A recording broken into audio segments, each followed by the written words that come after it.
What do you hope to bring to the audience next Friday? So next Friday, I really want to take the attendees on a journey with me. I feel like, it's been since 2013 that the Westgate attack happened. So there's been a lot of healing, a lot of reflection, a lot of personal growth on my end. And I really want to share that story, but in a way where I kind of look at it full circle.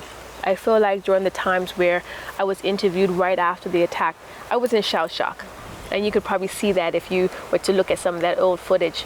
But now it's kind of like, let's have a story. Let's look at this. Let's kind of see what this means for us as Bermudians.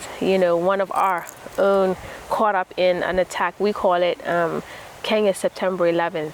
So that's what I hope to bring, taking us on a journey so that we're kind of together, and also asking those questions about relocation as a Bermudian, and why not England, or why not the US, and what that means as far as culture is concerned. What sort of importance do you place on being a Bermudian living on the African continent, if any?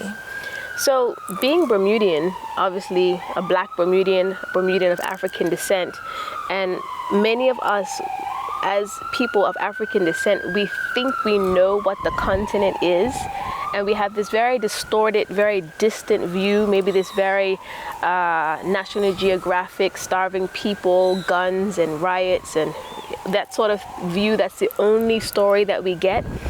And living in Kenya has shown me something much more different, much more vast than that. And being a part of the conversation that lets us as African Bermudians know that there is a special relationship that can be there for so many industry things, for trade, for opportunities, for travel, and that we don't necessarily consider. We often only want to run to the US for travel, and we forget that there's such a world out there that actually mirrors what we do. Many people want to know, why we decided to stay in Kenya after I experienced such a traumatic event during the Westgate Mall attack. And I'll be discussing why we chose to stay at Thinkfest. If they want to know the answer, then I'll say it then.